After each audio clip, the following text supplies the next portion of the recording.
Dani Pedrosa es uno de los mejores pilotos de la historia de MotoGP. Aunque no haya logrado ningún campeonato en la categoría reina, ha sido el piloto de la historia con más victorias, 31, sin conseguir un mundial.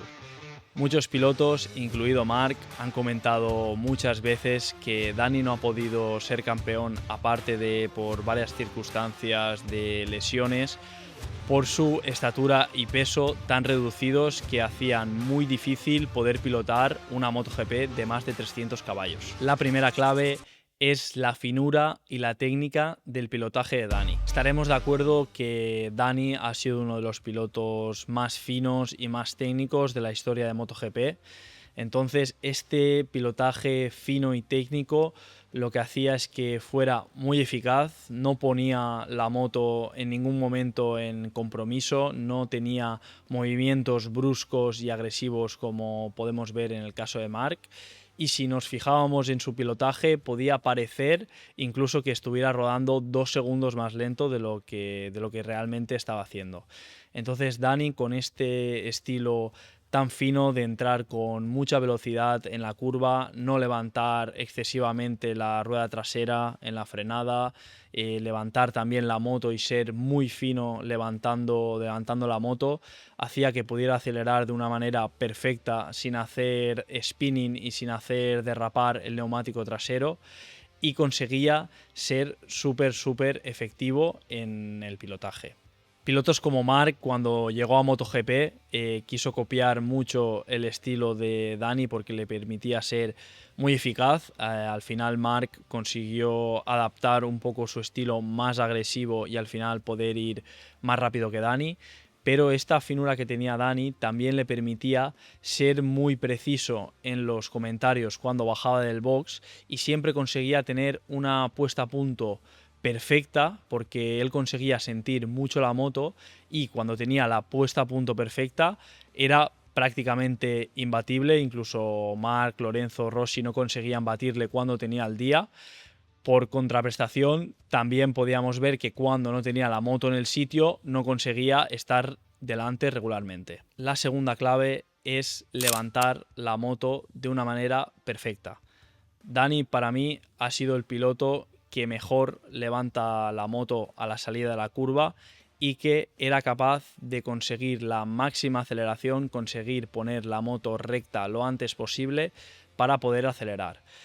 Dani, con su estilo de conducción, conseguía que él estaba fuera de la moto, pero que la moto con sus brazos la conseguía poner recta enseguida. Entonces esto le permitía ganar muchos metros en aceleración y en salida y tener pues una salida de curva impecable. Para mí Dani fue el primer piloto que empezó a utilizar un poco la técnica del contramanillar a la salida de curva, que consiste en presionar el manillar hacia el interior de esa curva y a medida que vas dando el gas la moto se levanta, pero consigues tener la línea y realizar una gran aceleración. Yo creo que Dani también aprovechaba muy bien esta aceleración y la salida de curva, porque al ser un piloto tan ligero y pesar poco, es ahí donde podía tener mucha ventaja. Al pesar poco podías tener una aceleración mayor, entonces como no tenía fuerza a la hora de tumbar la moto y no conseguía a lo mejor tener esta fuerza para hacer girar la moto en centro curva, él se centraba en preparar mucho la salida y cuando podía acelerar con el peso menos que tenía respecto a sus rivales y este estilo perfecto de levantar la moto, conseguía tener una aceleración más óptima que los rivales. El tercer punto, que va un poco ligado con los anteriores, es sacrificar la entrada para poder tener un buen paso por curva y una buena salida. Dani, al final, no hemos visto que tuviera unas frenadas tan agresivas como el caso de Marc, como el caso de Valentino. Entonces Dani lo que hacía era intentar frenar un poco antes, sacrificar un poco la frenada, no frenar tan fuerte, no frenar tanto hasta el ápice de la curva. Intentaba soltar un poco el freno antes de llegar al ápice para poder tener un buen paso por curva, una buena velocidad de curva y tener la moto perfectamente preparada para poder salir de la curva. Entonces Dani, al frenar un poco antes ponía en menos dificultades a la moto, conseguía tener menos movimientos, eso le permitía tener un paso un poco mayor y tener la posición perfecta para levantar la moto y salir de la curva con velocidad. Entonces, sacrificar la entrada ha sido también uno de los factores más importantes para que Dani, con su pilotaje, pudiera ser tan rápido. Antes de seguir con la siguiente clave, decirte que Dani ha sido el profesor de Marc Márquez. Marc al final ha conseguido aprender todo de Dani y encima mejorar mucho su pilotaje. Así que si tú también quieres saber cuáles son las claves de pilotaje de Marc, he preparado un documento exclusivo en el que vas a poder ver cuáles son estas claves y te lo voy a dejar en el primer enlace de la descripción. Así que nada, entrar, descargarlo y continuamos con el vídeo. La cuarta clave es el paso por curva.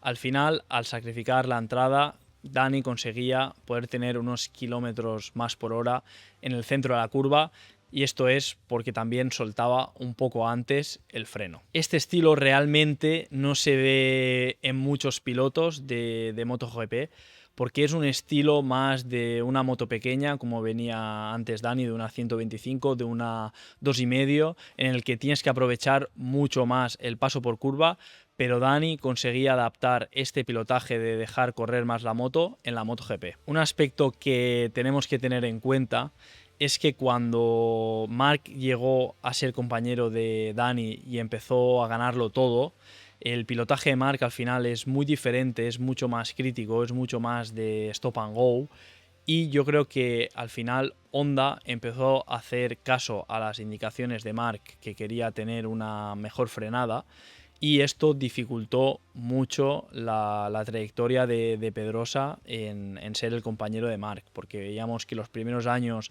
prácticamente estaban a la par, pero sí que vimos que los últimos años el único que podía ir rápido con la Honda era Marc, y yo creo que es por eso a Dani ya no le permitía esa Honda hacer el paso por curva que a él le gustaba. Era una moto ya hecha para Marc, de frenar muy hasta dentro de la curva, y este estilo no se adaptaba al de Dani. Entonces es por eso que yo creo que los primeros años podía estar con él, pero ya después empezó a marcar mucho la diferencia Marc, y es porque Honda hizo una moto más parecida al estilo de Marc y no tanto al estilo de Dani, al final pues porque Marc estaba ganando todos los mundiales y era el piloto, digamos, de referencia de la marca. Yo creo que muchos de nosotros nos quedamos con la espina de no poder ver a Dani con una Yamaha, que yo creo que la Yamaha, al ser tan fina, más de paso por curva, hubiera sido una moto perfecta para Dani y en la que hubiera podido conseguir su título mundial de MotoGP.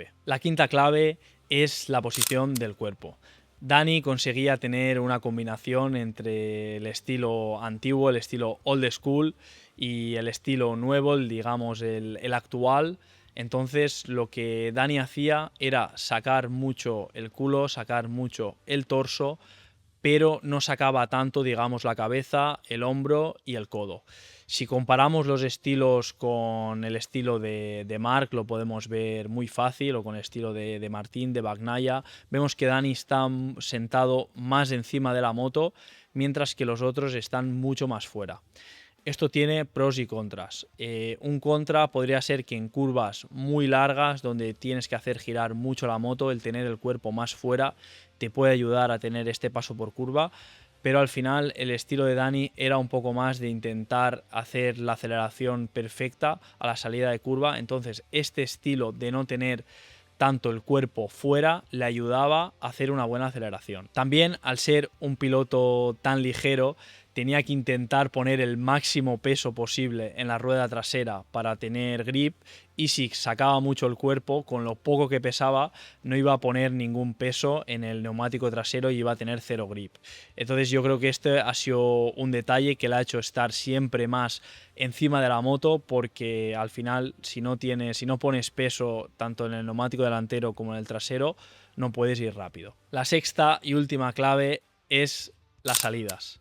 Sí, Dani conseguía ser muy efectivo en las salidas, conseguía, incluso cuando salía en segunda, tercera línea, poder llegar primero a la primera curva, Y esto ha cambiado mucho respecto a la actualidad, porque ahora las motos prácticamente lo hacen todo con el Start Device, dispositivo de salida, y con la electrónica prácticamente pueden dar gas a fondo y soltar el embrague, que es la propia moto la que va a controlar si se levanta la rueda delantera, si tiene wheelie, o si por el contrario tiene que dar la máxima potencia. Entonces antes marcaba mucho la diferencia el piloto, y Dani con su finura conseguía ser muy rápido en las salidas, también porque pesaba muy poco y conseguía acelerar más rápido que los demás, y esto era muy importante porque si sales delante en MotoGP ya consigues gestionar un poco la carrera, ya no tienes que arriesgar tanto en las primeras vueltas para adelantar, y esto era una de las claves de Dani Pedrosa. Bueno, pues hasta aquí el vídeo de las claves de Dani Pedrosa.